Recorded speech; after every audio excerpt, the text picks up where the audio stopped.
Good morning. Welcome to Expat Insights. I am your host, Raju Mandhyan. Here at Expat Insights, we take external views of internal successes by foreigners, expats, and immigrants who have made Philippines their home and are doing good in the Philippines, either in business or in society. This morning, Friday morning, we have a very special guest who doesn't live in the Philippines but is planning to do a lot of business in the Philippines in the future years. He calls himself a motivational humorist. He's an international speaker from Denver, Colorado, former president of National Speakers Association, a person who has been speaking globally for 27 years. Scott Friedman, CSP. He is here to talk about how to succeed in the international speaking profession. So our subject matter tonight, this morning, is Speaking Internationally with Scott Friedman, the motivational humorist. He's also an author of 4 books. Scott, welcome to Expat Insights. Raju, pleasure to be here. Finally, we've been talking about this for 75 years. 75 years. We don't look that old, do we? No, we don't. Good. We don't. Scott, it's a pleasure to have you here. Pleasure to be here. How do you like the Philippines? Let's start with that. Let's start with, this is the favorite question. What's more fun in the Philippines for you now that you've been here for a couple of days? Well, the most fun are the people.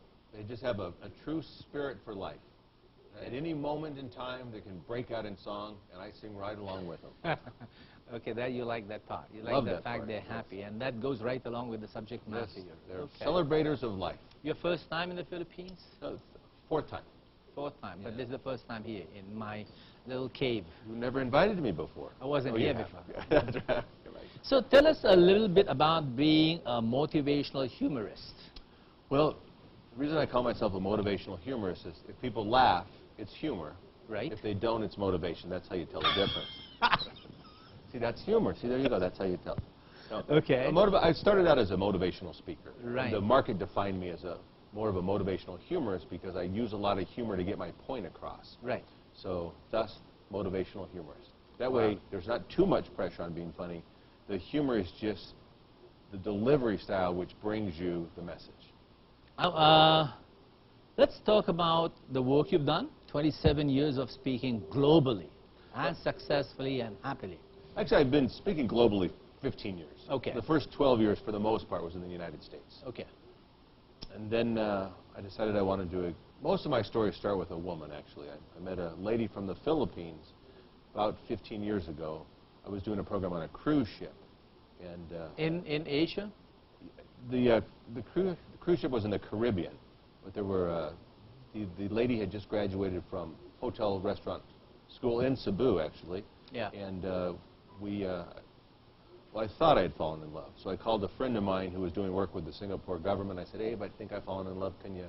I would never normally ask you to introduce me to any of your clients, but can you do that for me?" And he introduced me to the Singapore government. A year later, I was doing work in Singapore. Right. But by that time, the lady was married and pregnant, and so that was. But then I discovered the world of Asia, and I fell in love with Asia. Oh, so good things came out of Yeah. that. So then, you know? well, I'm here. I'm with you this morning. That came out of it. So. And humor came out of it. That's Humor right. came out of the sorrow, right? So I need to ask you this: the science behind humor. How do you make people laugh? What do you have to do to make someone laugh? Besides the canned humor, besides the practice, what do you have to do, and what are the benefits of? I think doing in speaking terms, Yeah. to make people laugh from the stage, I think the way that you can make people laugh is you have to know their language. You have to know as much as you possibly can about the audience. So 2 things. One, you know about your audience. Yeah. And then you know your material so well that you're able to take advantage of the humor at the moment. So spontaneous humor is the best. It's just being at one with your audience, asking yourself the question, what do we have in common, instead of... No, what is it that you do with it? Number one, you know your audience. Number two, you know your material. But how do you mix the concoction? How do you go about creating the recipe for humor? Is it words? Is it action? Where do you pick it up, and how do you combine it and make it funny? See, words is a little bit tough. Yeah. Because anytime you use wordplay, you don't know for sure if it's going to work in different cultures, especially like two guys walking into a building and one seeing it and other not. Yeah. Well, that's universal, I think, because Yeah. everyone can understand that if you just think a little bit, I think, Yeah, right? visualize it. But I think that the universal connector is storytelling. So basically, I use my humor through stories, and in the stories, you make sure that people can see their own lives. So if the story is just about you, it's not as funny. But if you tell a story so people can see their lives, in that it's universal material, things that we all can experience or that we all feel that we've been through. Just make it real for them. Make it really relevant to their life and living. Yes. Then it becomes funny. Okay. Now, long-term and big picture benefits of humor in businesses and organizations. What are they? The long-term benefits of humor? Long-term, big picture, deep, entrenched benefits. Well, I think the long-term benefits are when you have a comfortable culture, a culture of celebration or an innovative culture, then people feel free that they can laugh at themselves easier than they can laugh with each other. And then what happens is people aren't afraid to take risk. There's more authenticity. There's more self-expression. There's a kinder, more gentle culture, which leads to more productivity, better team performance, studies show. So the facades fall down. The facades are broken down. Yeah, then we're just on the same level. When you can laugh together, you put aside your animosities and your differences, and you share in that common experience that humor allows. So this is on the same area. So how does a CEO or the head of a company instill this culture of happiness, humor, or lightness, authenticity? How does he do it? How does one go about changing the culture and making it much more lighter? Well, from a CEO perspective, attitude flows downhill. Okay. So the organization is going to be a mirror of the culture that your CEO sets. So if he's light and fun and spirited and has a sense of humility and poke fun at himself, then basically he's giving other people this permission to do the same, to be more flexible, to be more forgiving, to be more tolerant by modeling that as a CEO. So he leads it. He leads it. Fantastic. Scott, nice to know you. Nice getting to know you. So it's been 15 minutes. Let's take a break. Then we'll come back and talk to you about two things. Number one, how to succeed internationally with any subject matter, whether it be humor or something else, and then about your book, which is Celebrate. Great. Thanks. So let's take that break and come back and talk to Scott Friedman. You are watching Expat Insights. I'm your host, Raju Mandhyan. Stay watching.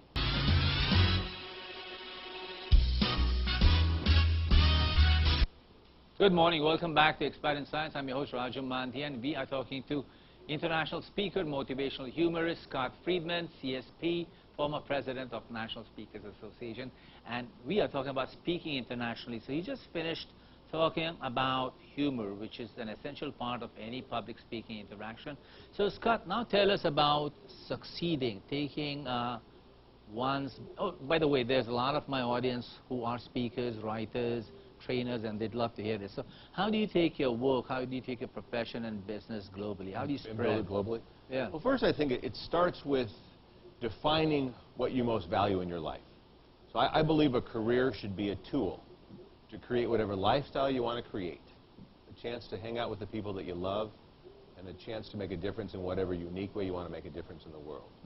So it starts by defining what your life looks like. What would you like your life to look like? So in my case, I love travel. I love to meet people from different cultures. I love the food. I love the people.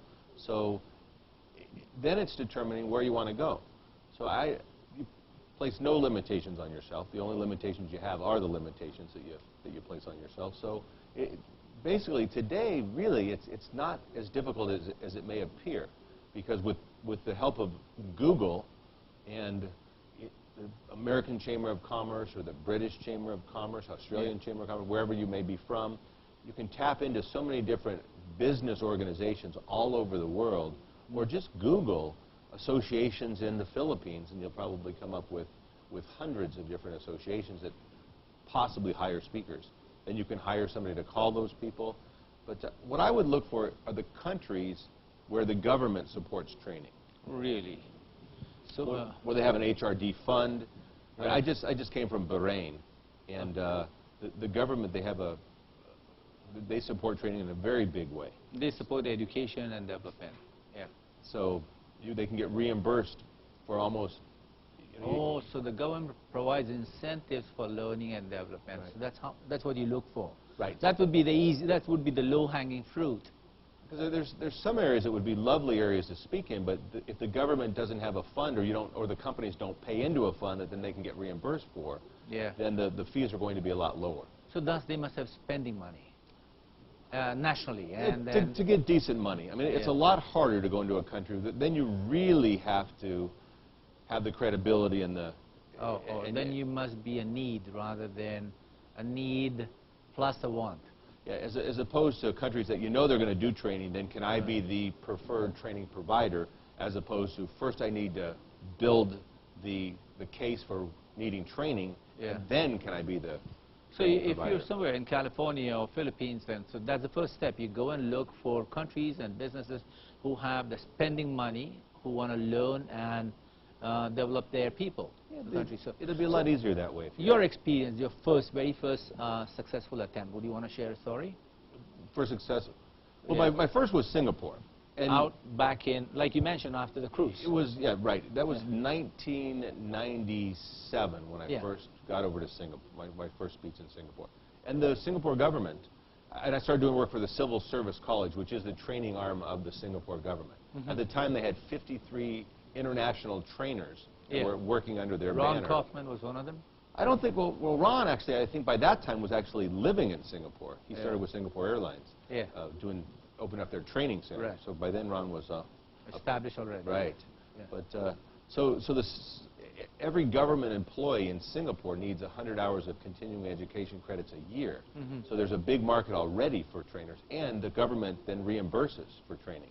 So it's a very ripe market for speakers.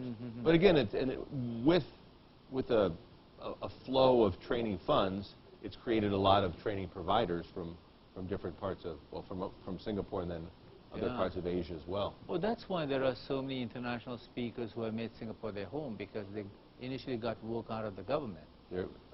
And probably are still getting work out of the government in many cases. Oh, okay. It's a big sector. Right. And it's, when you have your global financial crisis, or when you have, any kind of financial crisis, the government always seems to have money. So by that time, did you have your book, your website, your personal brand of a motivational humorist, or there was none of that? No, I was a motivational humorist by then. Yeah. I had 2 books out when I first started going to Singapore, but not a well-defined brand. I was more of a generalist at that time. So how successful was the first interaction? What did it take? What did you do? And not very successful. No. That's okay. That's okay. It's about the same as I am now, pretty much. No, it was, the first time that you're speaking in a new country. Right. I mean, you do everything you can. You read the shake, bow. Whatever. What's that book called? Or the Salamat, the how are you la, the culture. Yeah, you've got to learn of the culture. There's a series called Culture Shock. I read Culture Shock Singapore. I bought the CDs to Pochakan, which was a local sitcom in Singapore, so I could learn a little about Singlish. So I wanted to know as much as I possibly could about the Singapore culture. And then you go through your talk, and anything that has any kind of cultural references or any humor where the punchline is based on something that they need to know about America, then I take that out. But no matter how much you comb through it, as you're going through your talk, you catch yourself. And so really, over time, you clean out your talk so that it's universal. So it's tough. I just spoke. It's challenging, Yeah, I just spoke for my second time in Bahrain. Now, last week. Last week. Okay. And so I set context. I said that I'm going to share some experiences with you. I'm going to share some examples with you. Some of these may resonate with you, others won't. But what your job is to find out how it does apply to you and how you can just massage it a little bit. Make it more useful to yourself. Right. So was it successful this time? Yeah. So then it becomes more of a conversation. As I've grown up in the speaking industry, instead of I've realized that there's a lot more wisdom in front of me than there is in front of them. Oh, yeah, so I think the key as a good professional speaker, especially when we're speaking globally in a market where we can't really claim to know how their culture operates You can't unless be we've lived there, then we really need to tap into the wisdom and the humor of the audience. So over the years, how many countries have you done, Scott, after Singapore? Close to right about 50 now. Wow, wow. And which one was the most unique, the most exotic, most unknown to the speaking world? Or the one that made let's see. PNG, Papua New Guinea, or You know, probably Bahrain, actually. Bahrain was, it's just a little island in the Middle East, and unique in a sense that they're an open culture. They accept things, but they're very conservative.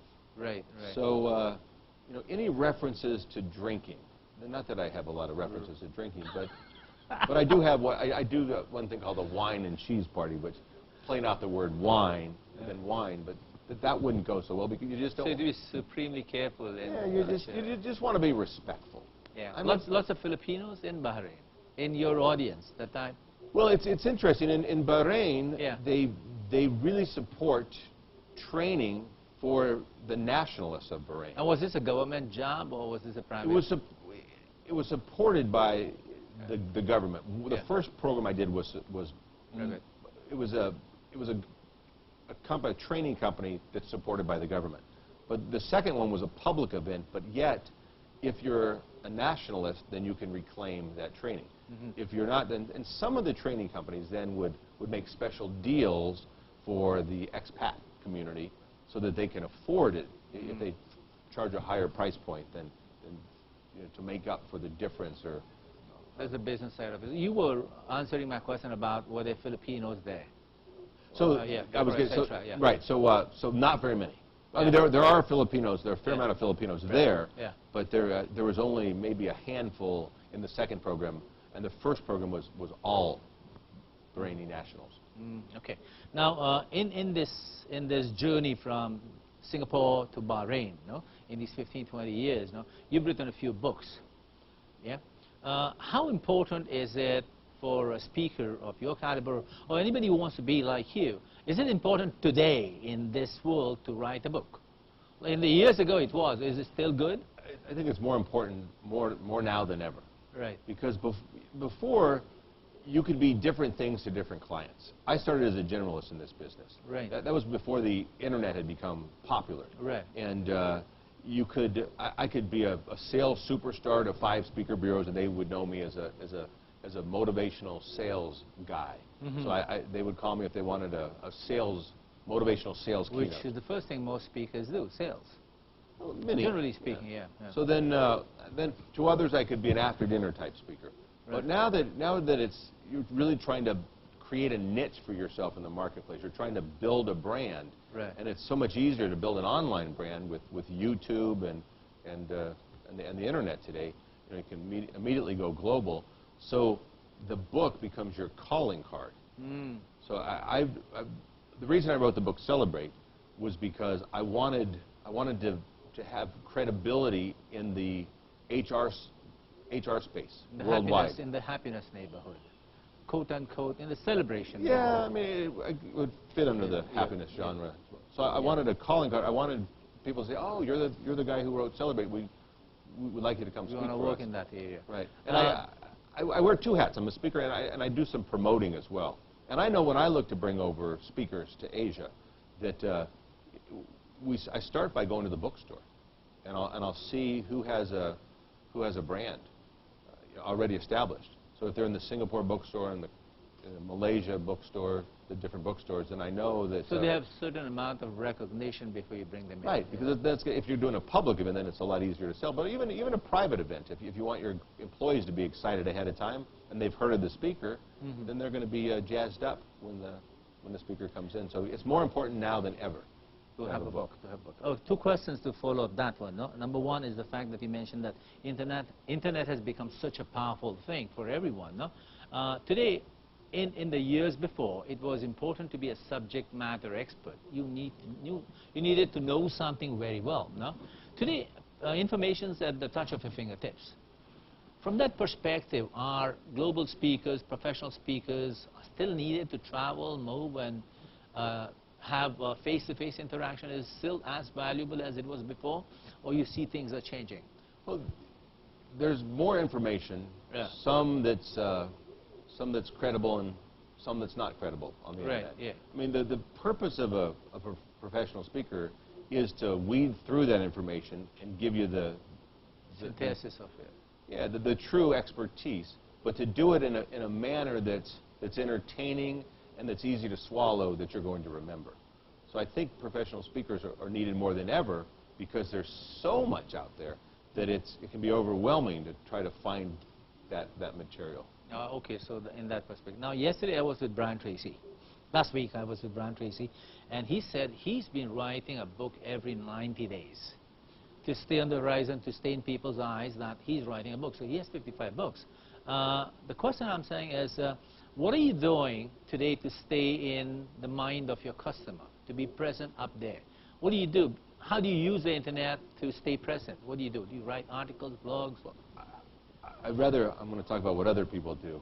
Yeah. Because I'm not, social media is your best way. Well, my question would be, what works? What would you recommend? I mean, as I say this, my Twitter, I don't Twitter as much as I should. But, I mean, Twitter is a wonderful way to stay current with the market and a way to talk to your customers every day or a few times a day.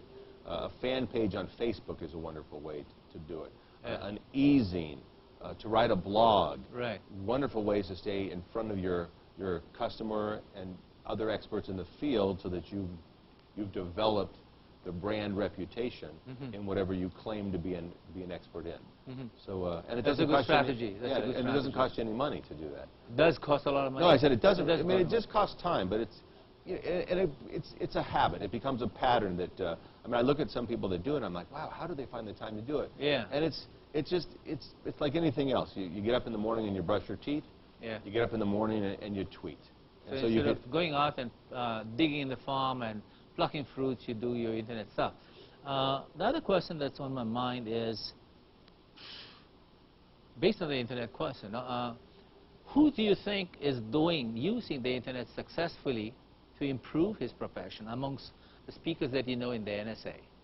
Who's doing very well? I mean, Scott McCain is the first. Scott McCain? Scott McCain does a wonderful job. I mean, he tweets all the time. Joseph Michelli is another one that wrote the Starbucks Experience, the new gold standard. He does it. Shep Hyken does a great job. Mark Sanborn. I mean, there's so many. Ford Sakes. I mean, I could go. Jeffrey Gitomer.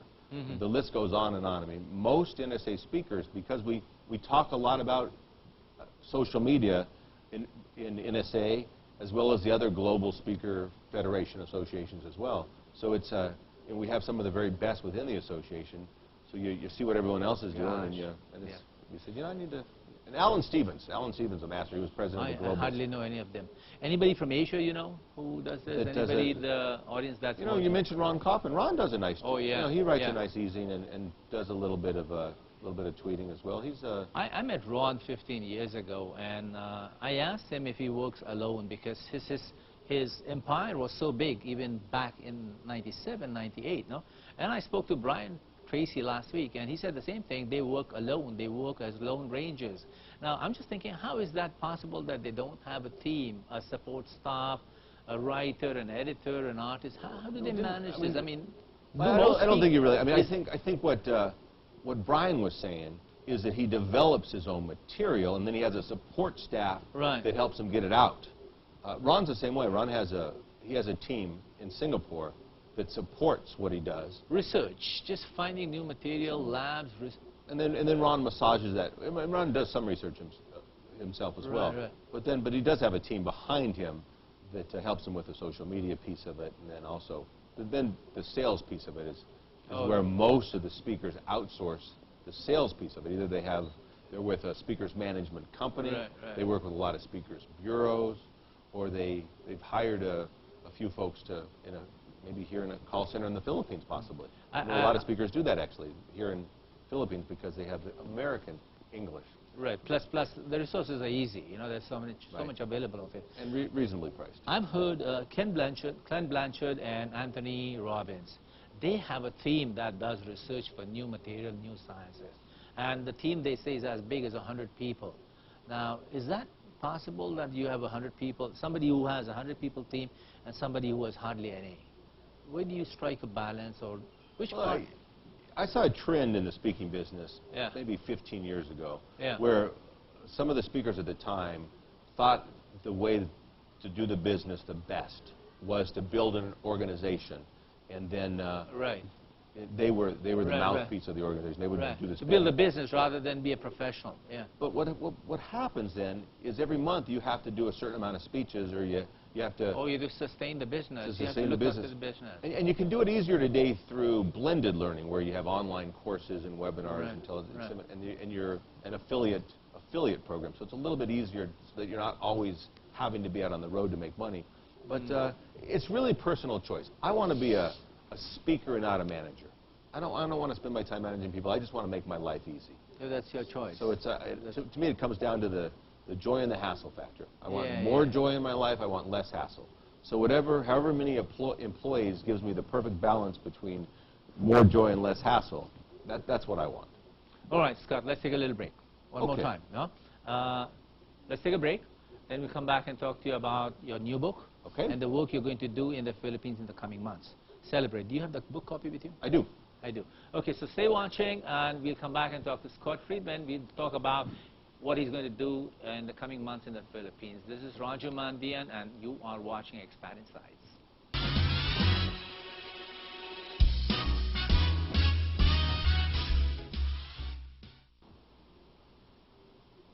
Good morning. Welcome back to Expat Insights. I'm your host, Raju Mandhyan, and we are talking to Scott Friedman. We are talking about speaking and succeeding internationally, and he told us about his personal style and what other speakers are doing globally. He also talked about fun. I want to talk to him about this book, Celebrate, and he's going to do work about, relating to this book in the coming months. But before we go to the book, Scott, can you tell us two things? Number one is, if somebody in the Philippines wants to become an international speaker like you, what organizations should they join? NSA, APSS, ASTD, what's the best place to go? You were president of NSA. Yeah.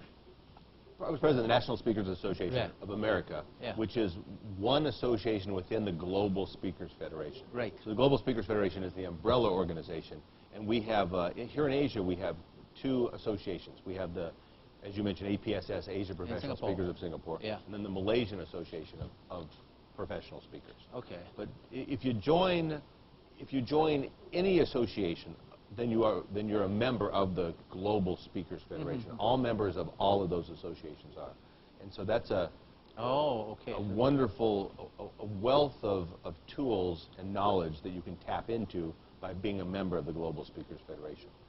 Do they certify? Do I, as a speaker, have to go through certification to be a professional, or do I not have to? To be a professional member, in the NSA's case, you need 20 professional speakers Right. or a certain amount of money that you have to make in a year's time Yeah. to be on the website as a professional member. Right. If not, you're a guest Yeah. at that point. And then we have the other certification that's recognized around the world is a CSP designation, the Certified Speaking Professional. And there's a sliding model, a few different models that you can qualify to be a certified speaking professional. Basically, it's based on income, education, continuing education credits, letters of recommendation, Wow. as well as number of programs given. Yeah. And then there's two certifying bodies. One is the National Speakers Association of America. Which is the one you headed. Well, NSA, right? Yeah. And the other certifying body is the NSAA, the National Speakers Association of Australia.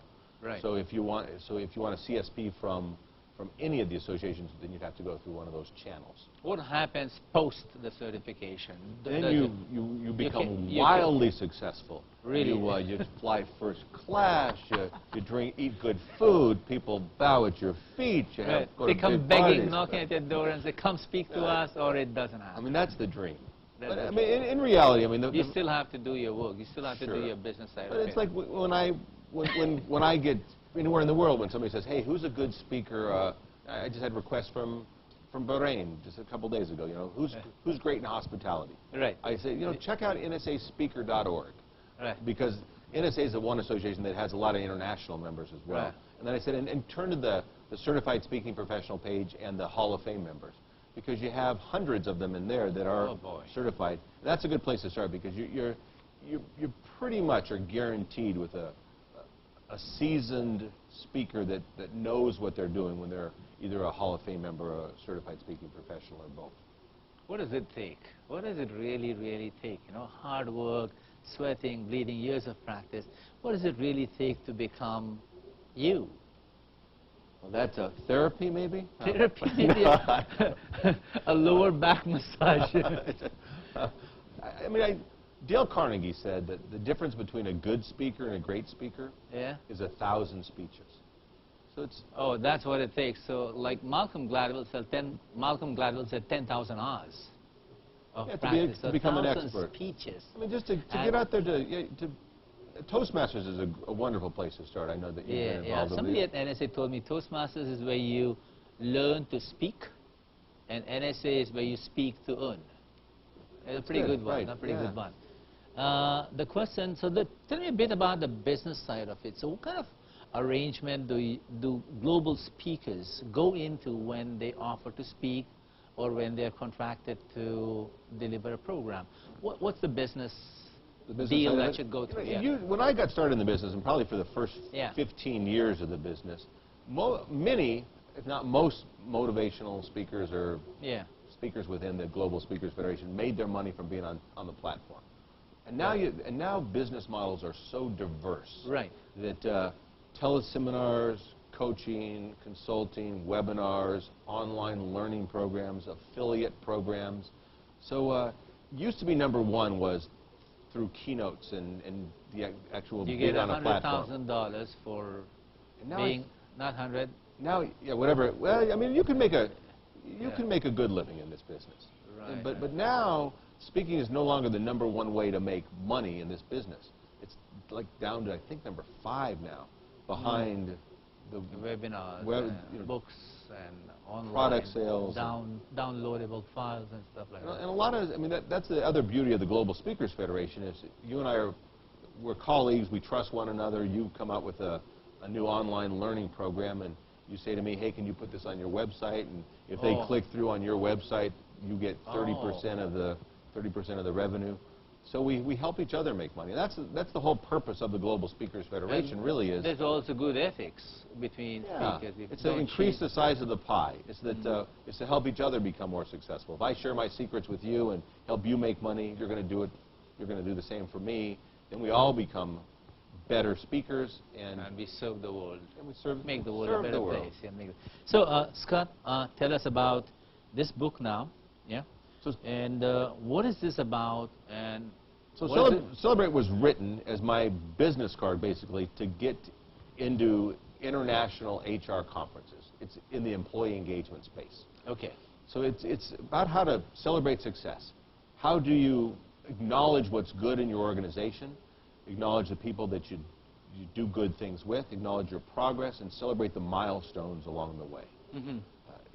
We did research and surveys in 35 different countries. This book has 35 different countries, represented. Stories, case studies, well, not some case studies, some just little anecdotes. But what we look for is we look through the best places to work list, the fortune list, and we just look for unique things that companies were doing to celebrate.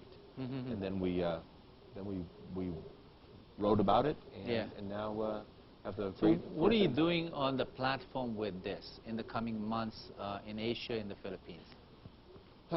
So I'll be doing some full-day programs. Released the book at the HR Summit in May of 2011, last year. Oh no, you did. Wait a second. No, that was this year. Yeah, this we're year. Still in. It's 2012. My apologies. It must be the jet lag. I figured we were in 2013 by now. I know. Actually, last May. I live in the future too. So I'm doing it as full-day programs in many different countries. So in the Philippines here, I'm the closing speaker for the Artdo PSDD conference in Cebu. Which happens in Cebu next week. Next week. Last week, I mean. It happened last week, And then we'll, it was a huge success. 1,000 since people. We've already done it. That's right. And then, but I'll be back to the Philippines to do some more work, some full-day programs on the book. Celebrate lessons learned from the world's most admired organizations. And coming up also in Singapore and Malaysia as well, and other places. Right. So give me two answers to two questions. Number one, Scott, we're almost done about you telling us how to succeed internationally, you know. Okay. The other question is, what do you plan to do in the coming years? How far do you see yourself going and doing what you're doing? How far do you see it, and how do you see yourself? Well, based on how we started the conversation about your career Yeah. being a tool to create whatever life you want, Yeah. there's no reason to ever get out of speaking, because it provides an opportunity to... Age, backaches, knees, you know, you get failing memory, jet lags. You get a replace a knee here, get a back operation there. I mean, what's the big deal? No, it's So people carry you up on stage and say, by the way, here's our keynote speaker. He's about to die, but he'll deliver a speech. Exactly.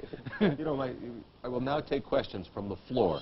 So I'll be lying down on the floor, and So you'll go on. You'll Yeah, fade away into the sunset, and you'll be on a horse and say, bye-bye. we kid about it, but I think the point is Yeah. that you do it however you want to do it. If my knees give out and I have a bad back, then to get on a plane may be a pain in the back, a pain in both knees. Then I'm going to do my career differently. Yeah. But the point is that we have the skills Yeah. to do our life however we want to do our life, and to build to build sustainability. That's the trend I see in the speaking industry today.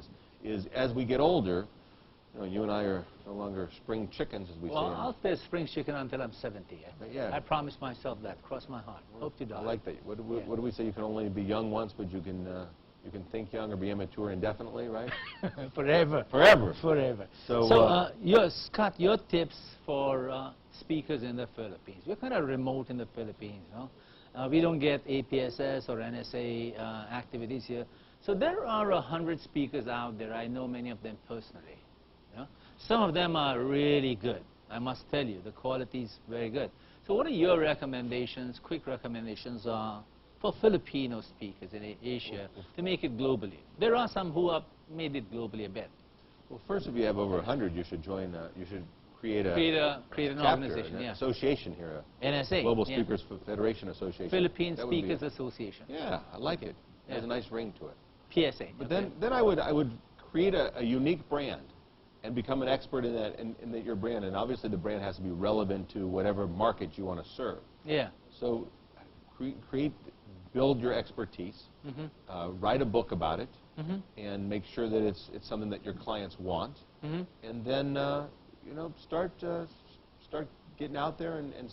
How about improving platform skills? Well, and that comes with time. You bet. With thousands of speeches, yeah. Right. That's why you get in front of every service club as you possibly can get in front of, and you just any chance you have to. Darren LaCroix, our buddy from Toastmasters. Darren LaCroix, yeah, the ouch guy. Stage time, stage time, stage time. He sold that really well. Stage time, stage time, stage time. I'm repeating it. See, it's just stuck in my memory. I can't get it out. Stage time, stage time. All right, Scott, I'm done asking you all the questions. That's it? Yeah, that's it. That's so fast. Well, you have 3 minutes, and you can tell me anything that you think I should have asked you. Anything that you should have asked me. Yeah.